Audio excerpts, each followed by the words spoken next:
సర్కార్ ఫోకస్, సమస్యల పరిష్కారానికి కసరత్తు, పంచాయతీ కార్మికులకు రెగ్యులర్గా వేతనాలు, ఉపాధి పనులకు వెంటనే బిల్లుల చెల్లింపులు, సర్పంచులకు పెండింగ్ బిల్లులు క్లియర్, మంచినీరు పారిశుద్ధ్యంపై నిరంతరం మానిటరింగ్ సీరియస్గా దృష్టి పెట్టాలని ఇటీవల కలెక్టర్లకు సీఎం రేవంత్ రెడ్డి ఆదేశాలు. సో మొత్తానికి ఈ ఆదేశాలు, కార్మికులకు జీతాలు, సర్పంచులకు సంబంధించినటువంటి పెండింగ్ బిల్లులు, ఈ సంబంధించినటువంటి ఏవైతే ఉన్నాయో ఇవి అంతా కూడా గ్రామ పంచాయతీ సంబంధించినటువంటి ఎన్నికల కోసమే అన్నటువంటి ప్రచారం కూడా కొనసాగుతూ ఉంది. సరే, ఏదేమైనప్పుడు కూడా ఎన్నికల్లో ఏ విధంగా గెలవాలన్నటువంటి దానిపైన ఉన్నటువంటి ప్రభుత్వాలు ఆ దిశగా దృష్టి సారిస్తూ ఉంటాయి. అది ఏ ప్రభుత్వం ఉన్నప్పుడు కూడా.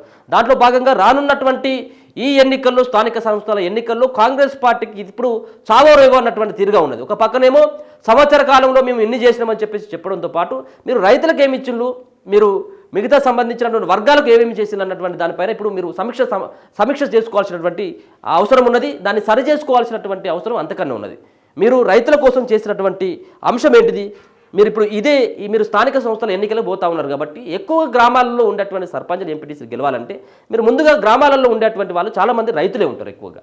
కాబట్టి రైతుల యొక్క మీరు మన్ననలను పొందిందా లేదా, రైతులకు సంబంధించినటువంటి విషయంలో మీరు నిజంగా కూడా రుణమాఫీ అని చెప్పేసి అన్నారు. మీరు రుణమాఫీ ఇప్పటి వరకు చేసినటువంటి దాఖలు ఏమైనా ఉన్నాయా? రుణమాఫీ విషయంలో రైతులు ఏమనుకుంటా ఉన్నారు? మీరు ఇచ్చేటువంటి 12,000 పట్ల ఇప్పటికీ రైతులు ఏమన్నా వాళ్ళు నమ్ముతా ఉన్నారా?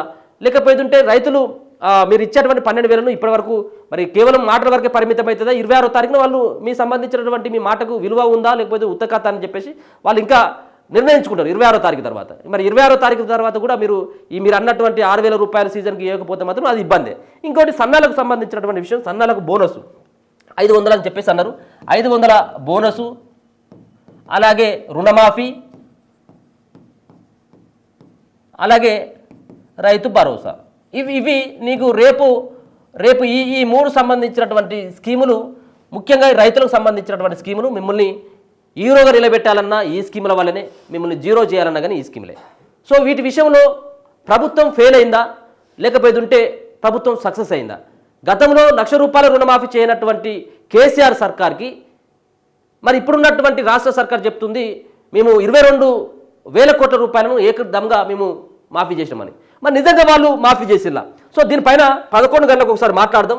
మీరు ఒకవేళ కనుక రైతు సంబంధించినటువంటి రుణమాఫీ విషయంలో మీకు అయిందా కాలేదా, రైతు భరోసాను మీరు నమ్ముతా ఉన్నారా, సన్నాలకు బోనస్ వచ్చిందా లేదా, ప్రభుత్వం సంబంధించినటువంటి పనితీరు పైన ఈరోజు 11 గంటలకు ఒకసారి మాట్లాడేటువంటి ప్రయత్నం చేద్దాం.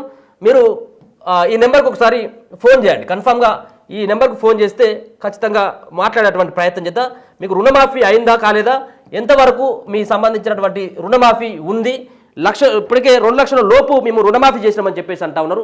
2 లక్షల లోపు వాళ్ళు ఏమైనా రుణమాఫీ అయిందా పూర్తి స్థాయిలో? 2 లక్షల పైన అయితే ఇప్పటివరకు నువ్వు పై చేయలేదు. మరి అది అయిందా లేదా అనేది కూడా చూడాలి. రేపు గ్రామ పంచాయతీ ఎన్నికలు వస్తూ ఉన్నాయి కాబట్టి గ్రామ పంచాయతీ ఎన్నికల్లో తాడో పేడో తెలుసుకోవాలంటే కన్ఫామ్గా ఈ సంబంధించిన స్కీముల పైన ప్రభుత్వం దృష్టి సారించాలి. 2 లక్షలకు పైన ఉన్నటువంటి ఏవైతే ఉన్నాయో 2 లక్షల పైన ఉన్నటువంటి వాటిని సైతం కూడా ఇప్పుడు రుణమాఫీ చేయాల్సినటువంటి ఆవశ్యకత ఉన్నది. సో వీటిపైన మీకు సంబంధించినటువంటి ఏమైనా ప్రశ్నలు ఉన్నప్పుడు కూడా మాతో మాట్లాడేటువంటి ప్రయత్నం చేయండి. మీకు రుణమాఫీ అయిందా లేదా అన్నటువంటి దానిపైన మీరు అడిగేటువంటి ప్రయత్నం చేయండి. ఎందుకు కాలేదన్నటువంటి దానిపైన ఒకసారి మాట్లాడదాం, మీతో కూడా ఒకసారి డిస్కషన్ చేసేటువంటి ప్రయత్నం చేద్దాం. మీరు 9493569423 అనేటువంటి నెంబర్కి రైతు రుణమాఫీ ప్రభుత్వ పనితీరు పట్ల 11 గంటలకి ఉదయం 11 గంటలకి ఒకసారి ఫోన్ చేసేటువంటి ప్రయత్నం చేయండి. మీతోటి నేను మాట్లాడేటువంటి ప్రయత్నం అయితే చేస్తాను. సో దాంట్లో లోకల్పై సర్కార్ ఫోకస్ చేస్తూ ఉన్నదట. అందుకోసం అని చెప్పేసి గ్రామంలో ఉన్నటువంటి ఏవైతే సమస్యలు వాటికి పరిష్కారం మార్గాన్ని చూపెట్టాలని చెప్పేసి ప్రభుత్వం ఆ దిశగా ప్రయత్నం చేస్తూ ఉన్నది. అందుకోసమనే కలెక్టర్లకు సైతం కూడా మొన్న అవుట్రైట్గా వార్నింగ్ ఇవ్వడం జరిగింది. గ్రామీణ ప్రాంతాల్లో పెండింగ్లో ఉన్న సమస్యల పరిష్కారానికి రాష్ట్ర ప్రభుత్వం నడుం బిగించింది. జిల్లాల వారీగా విలేజెస్లో ఉన్న సమస్యలను తెలుసుకుని వాటిని సాధ్యమైనంత త్వరగా పరిష్కరించేందుకు కసరత్తు చేస్తున్నది. ప్రస్తుతం గ్రామ పంచాయతీలు స్పెషల్ ఆఫీసర్ల పాలనలో నడుస్తున్నాయి. గ్రామాల్లో ఎక్కడ ఏ చిన్న సమస్య తలెత్తిన వెంటనే తీర్చేలా చర్యలు చేపట్టాలని ఇటీవల జరిగిన కలెక్టర్ల సదస్సులో సీఎం రేవంత్ రెడ్డి ఆదేశించినట్టు తెలుస్తున్నది. పెండింగ్లో ఉన్న సర్పంచుల బిల్లుల చెల్లింపు ప్రక్రియ సైతం మొదలైంది.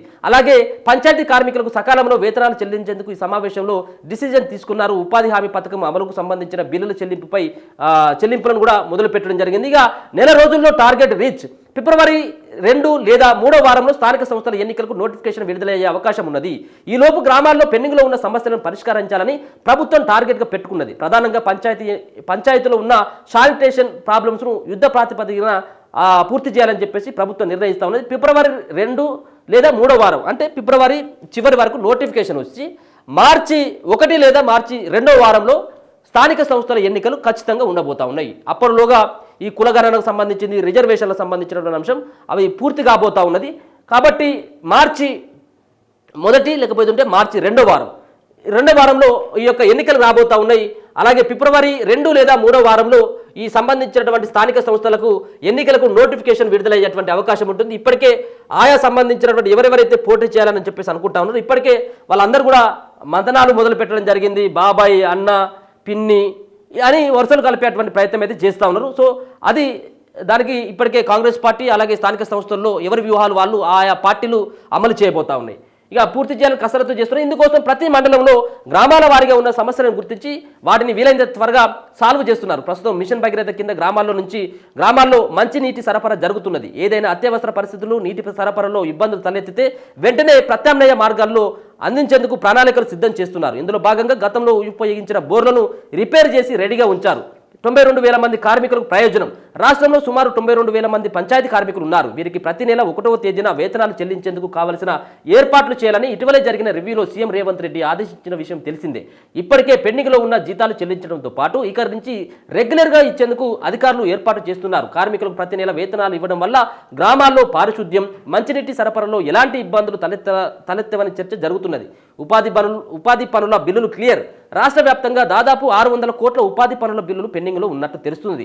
ఈ నెల రోజుల్లో వీటిని క్లియర్ చేయాలని ప్రభుత్వం టార్గెట్గా పెట్టుకున్నది. అయితే ఇందులో కొంత స్టేట్ మ్యాచింగ్ గ్రాంట్ చెల్లించకపోవడంతో కేంద్రం తమ వాటాను విడుదల చేయలేదని తెలుసుకున్న సీఎం రేవంత్ స్టేట్ నిధులు వెంటనే జమ చేయాలని ఆదేశించినట్టు సమాచారం. దశల వారీగా సర్పంచుల బిల్లులు బీఆర్ఎస్ హయాంలో సర్పంచులు పలు అభివృద్ధి పనులు పూర్తి చేశారు, కానీ వాటికి బిల్లులు మాత్రం చెల్లించలేదు. కొన్ని చోట్ల ఆర్థిక శాఖ అనుమతి లేకుండానే పనులు చేశారు. అయితే కాంగ్రెస్ అధికారంలోకి వచ్చిన తర్వాత ప్రభుత్వం అనుమతి ఉన్న పనులకు మాత్రమే బిల్లులు చెల్లించాలని నిర్ణయం తీసుకున్నది. పెండింగ్లో ఉన్న బిల్లులు ప్రతి నెల 25% చెల్లిస్తున్నట్టు తెలుస్తున్నది. ఈ నెలలో దాదాపు 200 కోట్లను మాజీ సర్పంచులకు చేసిన పనులకు బిల్లులు చెల్లించినట్టు సమాచారం. వచ్చే నెల దాదాపు 200 నుంచి 250 కోట్ల బిల్లులను ఆర్థిక శాఖ కేటాయించేటువంటి అవకాశం కూడా కనపడతా ఉన్నది. సో మొత్తానికి మాత్రం గ్రామ పంచాయతీకి సంబంధించినటువంటి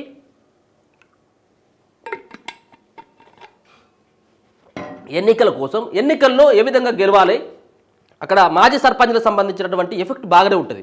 ఎందుకంటే వాళ్ళు గతంలో సర్పంచులు చేసింది కాబట్టి వాళ్ళకి కనుక బిల్లులు రానట్టు అయితే ఈ ఇంపాక్ట్ ఖచ్చితంగా ప్రభుత్వం పైన పడేటువంటి అవకాశం ఉంటుంది. కాబట్టి ఆ దిశగా సర్పంచులకు రావాల్సినటువంటి బిల్లుల పైన ఫోకస్ పెట్టడం జరిగింది.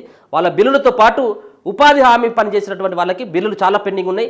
దాంట్లో మ్యాచింగ్ గ్రౌండ్, రాష్ట్ర మ్యాచింగ్ గ్రౌండ్ ఉంటుంది. ఆ ఫండ్ను జమ చేస్తేనే కేంద్రం ఇచ్చేటువంటి ఆ ఫండ్ రిలీజ్ అవుతుంది. కాబట్టి దాంట్లో మరి జమ చేయాలని చెప్పేసి ఇప్పటికే ఆర్థిక శాఖకి మరి ముఖ్యమంత్రి రేవంత్ రెడ్డి ఆదేశాలు కూడా జారీ చేయడం జరిగింది. కాబట్టి దాంట్లో సక్సెస్ కావాలి. గ్రామ పంచాయతీ ఎన్నికల్లో, మున్సిపాలిటీలలో ఏ విధంగానైనా గెలవాలన్నటువంటి ఉద్దేశం కాంగ్రెస్ పార్టీ కొంత కసిగా పోతున్నట్టుగా తెలుస్తూ ఉంది. చూద్దాం మరి ఏ విధంగా వాళ్ళు రిసీవ్ చేసుకుంటారు.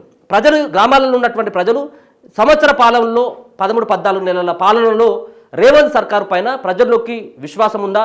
ప్రజలు ఇప్పుడే తిరస్కరిస్తూ ఉన్నారా? రేవంత్ రెడ్డి ప్రభుత్వాన్ని చీదరించుకుంటున్నారా? మళ్ళీ ఏమైనా కేసీఆర్ కావాలనుకుంటా ఉన్నారా? లేకపోతే ఇంకొక పార్టీ కావాలని చెప్పేసి ఏమైనా కోరుకుంటా ఉన్నారా అనేది ఈ గ్రామ పంచాయతీ ఎన్నికల ద్వారా తెలిసేటువంటి అవకాశం ఉంటుంది. సో ఏదేమైనప్పటికీ కూడా ప్రభుత్వం మారాలని, అలాగే నియంత్ర ప్రభుత్వం ఉండకూడదని చెప్పేసి కేసీఆర్ గవర్నమెంట్ని ఆల్రెడీ బొందబెట్టడం జరిగింది. 3వ సారి అధికారంలోకి రాకుండా ఆయన ఫామ్ హౌస్నే పరిమితం చేయడం జరిగింది. సో ఇప్పుడు గ్రామ పంచాయతీ ఎన్నికల్లో మరి ఇదే ఊపు కాంగ్రెస్ పార్టీ ఉంటుందా? లేకపోతే కాంగ్రెస్ పార్టీకి కనుక ఒకవేళ కనుక వ్యతిరేక పవనాలు కనుక వచ్చినట్టయితే ఉంటే కాంగ్రెస్ పార్టీకి ఇప్పుడే సంవత్సర కాలంలో వ్యతిరేకత వచ్చినట్టే. సో చూద్దాం. ఈ గ్రామ పంచాయతీ ఎన్నికలని చాలా ప్రతిష్టాత్మకంగా తీసుకుంది అధికార కాంగ్రెస్ పార్టీ. అదే సంబంధించినటువంటి పద్ధతిలో మరి బీఆర్ఎస్ పార్టీ సైతం కూడా ఈసారి ఎట్టి పరిస్థితుల్లో అత్యధికంగా గ్రామ పంచాయతీ ఎన్నికల్లో లబ్ధి పొందాలి, గ్రామ పంచాయతీ ఎన్నికల్లో బీఆర్ఎస్ పార్టీ సంబంధించినటువంటి అభ్యర్థులు గెలవాలన్నటువంటి వ్యూహంతో వాళ్ళు కూడా ముందుకెళ్తా ఉన్నారు. బీజేపీ సైతం కూడా అదే ఉంది. సో చూద్దాం మరి ఏ పార్టీకి గ్రామాలలో ఉండేటువంటి వాళ్ళు, మున్సిపాలిటీలో ఉన్నటువంటి వాళ్ళు ఏ విధమైనటువంటి తీర్పును వెల్లడిస్తారనేది కూడా మార్చి 1 లేకపోతే మార్చి 2వ వారంలో ఎన్నికలు రాబోతున్నట్టుగా తెలుస్తూ ఉన్నది. సో చూద్దాం మరి ఏ విధంగా జరగబోతూ ఉంది. అందుకోసమనే లోకల్ పైన సర్కారు పూర్తి స్థాయిలో ఫోకస్ పెట్టడం జరిగింది. ఇది ఆ లోకల్ సంబంధించినటువంటి ఎన్నికలు, గ్రామ పంచాయతీ ఎన్నికలు, అలాగే సర్కార్ ఫోకస్ అన్నటువంటి ఒక వార్త అయితే స్పష్టంగా కనబడతా ఉన్నది.